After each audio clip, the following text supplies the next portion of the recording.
Hey! Tambala na! At eto na sila, ang nag-iisang masugid na tagahanga ni Nicole Yala, Chris Chuper! Kasama ang nag-iisang die-hard fan ni Chris Chuper, Nicole Yala! Dear Nicole and Chris. Dear Nicole and Chris. Dear Nicole and Chris. Dear Nicole and Chris. Magandang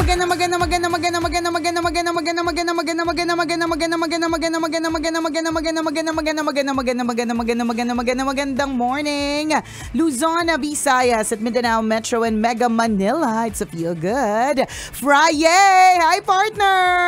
Hi partner. Hi mga kabisyo. 15th of December. Yan. 25 days mga kaibigan. This is it. 25 days? Ay 20. 10 days. Yabang pa. 10 days before December 25. Yabang pa. 25 days mga kaibigan. Yung pil na pil niya pa po. Mali pala, mali. Mali na. Pil na pil niya pero mali siya. Ganyan. 10 days. 10 araw na lang. Before December 25. Oo, ito na yung medyo masayang malungkot na parte. Kasi in a few days, in a few weeks mga kabisyo, tapos na naman ang panahon ng Kapaskuhan. Ang bilis, diba? no? Sobra. Ayun, ito na naman yung feeling na bumahing ka lang, di ba? Tapos na ang November, umatching ka lang. Ito na naman, tapos na ang December. Pero, i-enjoy po natin yung bawat araw ngayong Disyembre na binibigay po sa atin, di ba? Bawat araw na extra may binibigay yung kapwa natin, extra mabait po sila, yung mga araw na medyo petik sa trabaho, di ba? Yung mga ganyan. At yung mga party, di ba? Yung mga pinupunta, mga reunion, Christmas party ng opisina, banding-banding ng mga magkakaibigan, ganyan. Totoo yun. Nakakapagod itong iisipin natin kasi everyday, almost everyday mga kaibigan, merong ganap may nangyayari na nakakapagod. Pero wag nating tingnan yung aspeto nakakapagod. Di ba? Ang importante nag-e-enjoy tayo. Ang perspective dito, minsan lang kasi ito. Correct. Diba? Normally, December lang naman po nangyayari yung ganitong klase ng celebration. True. Yung gumagastos tayo, pumupunta tayo sa mall, naglalakad tayo, naghahanap ng regalo. Pagkatapos maghanap ng regalo, uwi sa bahay, magbibiyas kasi attend ng party. Correct. At hindi lang ito isang beses mangyayari ngayong December. Maraming beses. Depende po sa level ng pagiging palakaibigan nyo po. Yan. Kung wala kayong kaibigan, hindi kayo relate dito. Sa dami ng ganap. Pero parang feeling ko kahit hindi pala kaibigan, masyado madami din talaga nagiinom. Diba? Yung kahit saan ka pumunta, basta merong ganap at merong happening. So, instead enjoy na, lang. oo, correct. Instead na inisip na, pero syempre medyo, ganyan talagang pakiramdam, lalong-lalo na yung mga nagnenegosyo. Yan, yung merong mga small businesses na naghahabol ng mga pang-gifts, diba? Supportan po natin yung mga maliliit na mga negosyo, yung mga MSMEs, diba? Kasi sila po yung talagang matutulungan natin ng husto kapag sinuportahan po natin yung kanilang mga produkto at binili bilang mga gifts para sa ibang tao, diba? Talagang ramdam mo yan, te, ramdam mo yan, kuya, na nakakapagod. Ganon, pagpagod yung pa-zombie ka. Pa-zombie na talaga yung itsura, yung feeling, yung parang yung ganon. pananalita. Correct. Pero, minsan lang din ganyan kadami yung orders, diba?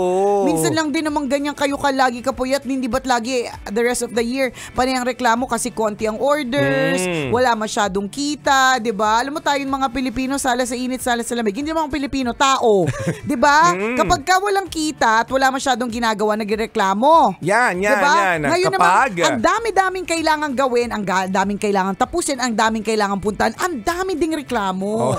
'Di ba? Reklamador tayo sa madaling salita. Pag walang ginagawa na, ito lang paulit-ulit, ay nako, kapagod na walang ginagawa. Tapos pag marami namang ginagawa, pag natataranta naman, ay naku, ang daming ginagawa. Nakakaloka. Parang katulad lang yan ng ulan at araw eh. Ay naku, ang init-init ang araw-araw. O pag umuulan, nakakairita, umuulan. Yung totoo. Buti nilang talaga mabait si Lord sa'yo. Sa true. Iniintindi ka niya. Tayong lahat, di ba? Kasi kung hindi maiksi ang pasensya niya, lahat tayo maraming kurot sa singit. Totoo yan. Mga pasaway tayo eh. Tingnan mo yung mga nanay natin. Di ba pag nauubos yung pasensya nila, di ba purong di ba kurot yung naaabot natin sa mga daliri nila. Alin. Diba? Kaya pa ba? May tatawid natin to hanggang 31. Kaya pa ba? Kaya pa ba yung pagkalutang natin today? Kaya maitatawid to ilang days na lang. Oo naman. Before, Huwag mo i-compute, medyo madami. Medyo madami pa. Nakakapagod, no? Pero again, ulitin natin. Mindset ba? Mindset. Totoo yun. Diba? Ako na-happy ako pag kunyari. Kasi di ba nakatira kami sa isang apartment. So every time na may uuwi ng bahay. Ayan. Tapos yung kasama mo sa bahay, merong something. May Sharon. Oo, may dala, regalo, bit-bit na kung ano, handa, mga leftover na food galing sa Christmas party. Nakaka-happy na parang, ay, minsan lang to eh. Normally naman wala silang dala eh. Sama ng loob lang ang dala nila pag uwi ng bahay. Tsaka amoy. Stress, gano'n. Amoy. Sama ng loob, stress at amoy. Yun yung dala nila. Pero ngayon, may bit-bit na egg pie, Yes. may cake, may banana bread, May dalang regalo. may pa-barbecue. Yan, Totoo. diba? May Nakaka-happy. spaghetti. Nakaka-happy talaga. Tsaka, ito na talaga yung mga moments talaga. Alam na po natin. Mula, hindi naman kailangan December 24 eh.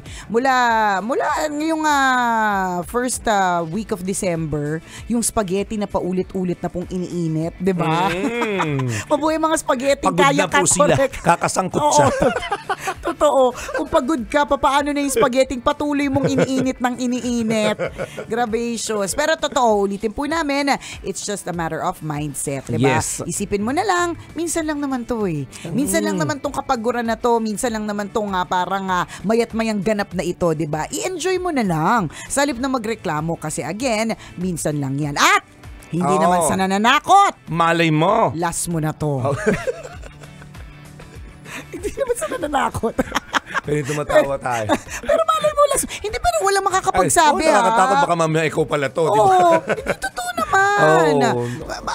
Ako, partner. Walang kasiguruhan ng lahat. Lagi ko yung iniisip. Everyday, di ba, na pwede kong yakapin yung mga mahal ko sa buhay. Everyday na pwede kong itodo yung pagtawa ko gagawin ko. Di ba? Everyday na pwede kong i-enjoy yung pwede kong i-appreciate yung mga bagay-bagay sa paligid ko. Di ba? Kasi hindi naman sa nananakot, di ba, na baka last Christmas mo to, di ba? Buti nga kung abutin mo pa yung Christmas eh. Nating lahat. Totoo diba? yun. So, one day at a time, enjoy each day at a time, di ba? Be thankful. Be thankful, gumising ka. Be thankful, magkakasama kayo ng mga mahal mo sa buhay. Be thankful kahit nakakapagod, may trabaho ka today. Yes. Yan. Peak season ito for everyone. Yes. Diba? For everybody. Hindi lamang yung nasa business. Lahat tayo. Kahit mga empleyado, kahit nga yung mga naiwan natin sa bahay, na hindi naman nagtatrabaho. Peak season din ito for them. Tama. Aligaga din sila. May mga ginagawa din sila kasi gano'n na nila nararamdaman yung spirit ng Christmas. Sa true lalo, diba? Speaking of Christmas, may isa tayong tambalanisa na nagtatanong. Sabi niya, Dear Nicole and Chris, tambalanisa niyo po ako since 2008. Bakit po may mga kaopisina na walang pakisama pagdating sa Christmas presentation at Christmas costume? Natalo kami dahil dun po sa isa naming kasama na hindi po sumunod sa theme. Dapat group effort na susunod sa theme. Sabi, ang lahat ay dapat naka-red. Dumating siyang naka-black. Nakakairita. Gusto ko na po siyang ihimlay. Grabe naman yung magpapasko na iba. Baguhin na po natin yung mga ganyang klase pag-uugali. Na dahil hindi lang nanalo, gusto na po nating ihimlay. Nakakaloka. Thank you, Tambalan. God bless. Ayan. Nag-God bless ka pa, ha? Pero yung mabait ka doon. At least binalansin natin doon sa part na yon, di ba? Mabait ka naman, in fairness. Ganun talaga. May mga tao talaga walang pakisama. Alam mo, hindi na sa Christmas presentation, kundi sa buhay. May mga taong sinabihan mo na. Ito na yung sinabi mo, binilinan mo na ng gusto, iba pa rin ang gagawin. Di ba? Meron talaga at habaan po natin ng pasensya. Pero gets natin yung, ano ba yan? Ito yung dahilan kung bakit tayo natalo eh. Merong corny eh. Di ba? Merong corny, may hindi sumusunod, may pasaway eh. Ay naku, huwag mo namang ihimla. Pasin mo lang ng Christmas balls para hindi masyado masakit. Balls lang. Yan. Isabit mo, gawin mong Christmas ball. Pwede. Pwede din. At least may function mga siya. Mga 2 days siya ha. 2 days and 3 weeks. Tapos na ang Kapaskuhan, nandun pa din siya. At least nagkaroon naman siya ng silbi. Diba kung sa presentation wala siyang silbi, hindi siya nagkaroon ng purpose. Diba? This time, gawa natin ng purpose. Correct. Isabit natin siya mamaya. Tutulungan ka namin. Huwag kang mag-alala. Magsabi ka lang. We will be there. Well, Ganyan po talaga. May mga tao talagang sadyang pasaway at may mga tao talagang sadyang hindi sumusunod. May mga tao talagang ganyan. Alam mo, kailangan na lang nating tanggapin na sa bawat competition, merong nananalo at merong natatalo. Yes. Maaring hindi mo lang talaga panahon na manalo talaga today, yung grupo ninyo. Maaring hindi naman, maaaring feeling mo, sinisisi mo dun sa isang naka-black tas naka-red, pero sa totoo lang hindi naman talaga sabay-sabay yung steps ninyo. Oo. 'Di ba? O sa totoo lang, ang theme ay ano ba, Barbie ang theme, tapos mafia kayo, 'di ba? Pero ang galing-galing yung mafia. Oh. Ang galing-galing yung mga gangster. Pero ang Team Barbie Totoo. So baka Malayo. yun, malayo. Diba? Criteria for judging, 50% adherence to the theme. Yan, diba? Kung gaano katindi kang sumunod dun sa tema. Kasi minsan naghahanap lang din tayo ng sisi. Correct. Diba? Isang ganun tayo, nagreklamo agad tayo, pero marami rin naman pala tayo mga kakulangan. loopholes. Oo. Diba? Hindi nagawa ng maayos pero isinisisi natin sa ibang tao. Correct. Maraming ganun ha. Wag nating gagawing sangkalan ng ibang tao sa kamalian niya. Kung ito naman ay kamalian ng grupo. True. Diba? Baka naman ganon, 'di ba? Parang sinisi natin dun sa isa pero sa totoo lang, group effort din naman yung pagkakamali, yung mga ganyan. O di naman kaya kayo ang nagkamali sa kulay. Siya lang ang sumunod, 'di ba? Baka black party tapos kayo dumating ng red, 'di ba? Posible din. Hindi natin masasabi. Hindi natin alam ang tunay na kwento, 'di ba? Pero ganon. O kung man yung sinasabi mo talaga na siya lang yung naging pasaway tapos hindi kayo nanalo, hindi nyo pa oras. Totoo hindi nyo panahon yun. Ganon talaga. May mga feeling natin siya na yun eh. Ito na talaga, this is it eh. Parang imposible hindi siya manalo. Pero natalo. 'Di ba? Nangyayari talaga yun eh. Sa mga pageant, group presentations, poster making contest, essay writing contest, lahat ng mga klase ng contest. Akala mo ikaw na pero hindi pa pala. Totoo yun. Minsan may feeling kasi tayo na yung pinakamagaling. Yes. Pero pag kinumpara tayo o inihilera tayo sa iba pang mga tao, lalabas na mayroon pang mas magaling sa atin. So ganun po yun. Pero dun naman sa mga nag-iisip talagang sumuway, 'di ba? Bumuwag, hindi sumunod, 'di ba? Wag din naman po kayong ganun. Tapos magtataka ka bakit ka walang kaibigan, 'di ba? Medj wala kang pakisama. Totoo Na-experience yun. namin yung partner sabi namin lahat kami mag-black ng mga babae, 'di ba? Sa isang party. Kasi siya formal tapos gown. Ay, si bakla dumating na ka-red. 'Di ba? Pag ganyan masarap talaga ang isa ako, no? Totoo. Muntik ko na nga gawing siomay eh. Tatadtarin. Patibay sa tulay, gano'n. Diba? Krentira gawing siomay. Dalawa yung naisip ko. Patibay sa tulay o kaya tadtarin, ibalot sa lumpia wrapper, ganyan. Yung mas masama pa pala yung ugali natin kaysa doon sa nag-message. Correct. Hindi, pero totoo. Gets ko yun. Ako personally na-experience ko yan na parang, di ba nag-uusap tayo? Doon ako minsan malinaw yung instructions. Minsan doon ako gulong-gulo na parang ako maiintindihan ko kung ang kausap ko ay 10-year-old. Maaaring hindi niya na-absorb or maaaring yung paraan ko ng pananalita ay iba sa pag-intindi niya. Di ba? May ganon. So kaya hindi siya sumunod. Maaaring ganon. Pero kapag adult, nagtatrabaho na kayo lahat. Mas malawak na sana yung pang-intindi mo. No? True. Nandun kayo sa same meeting. O di naman kaya sa GC, nag-like ka pa. 'Di ba? Tapos biglang sasabihin mo, hindi mo alam. Pwedeng sabihin mo, hindi mo alam or nananadya. Pwede may din ganon. 'Di ba? Sinasadya mo. Yun ang nakakainis doon. Kung Correct. talagang may nananadya na isang miyembro ng grupo ninyo na sirain talaga yung performance, 'di ba? Hindi talaga mag-cooperate kasi ayaw niya. 'Di ba? Parang ayoko talaga ba panalunin yung grupong ito. Oo, correct. Oo, doon ako sa ano. Magpapasaway talaga ako. Oo, doon ako hahayaan kung manalo yung kabilang department. Yan, baka may jowa doon sa kabilang department. Oo, kasi pagka ganun, magde-date kami. Oo. Pag itong grupong itong nanalo, wala naman ako mapapala correct, dito. Oo. Baka ganun. Yun yung mga naiisip kong mga plot twist eh. Alam mo naman sa buhay. Alam mo naman sa buhay natin mga kabisyo, minsan may mga plot twist tayo na mga hindi natin inakala, 'di ba? So at least ngayon alam niyo na kung sino ng i-evict next time. 'Di ba? Next time hindi na isasali, ganyan pala 'yan eh. Kung kagrupo niyo pa rin, wag niyo lang bigyan ng role. Correct. Ganun 'yun. Parang yung isang kong kaibigan, partner, nag-organize siya ng group presentation kasi alam mo na kapag Christmas parties yan yung mga inaabangan talaga natin. So kailangan may mga piliin siya ng mga members choreographers. So may mga pinili siya. Tapos nag-start na sila. Syempre, ito din ang season ng mga choreographers. Kaya shout out sa mga choreographers na nakatutok sa atin, 'di ba? Sana yung mga grupo nga tinuturuan ninyo lahat pakanan kung dapat pakanan at hindi may isang kumaliwa, 'di ba? Alam ko masakit sa damdamin 'yan. Nakakainis, nakapanggigilin. Na parang yung choreographer nyo, gusto na kayong kurutin ng matindihan.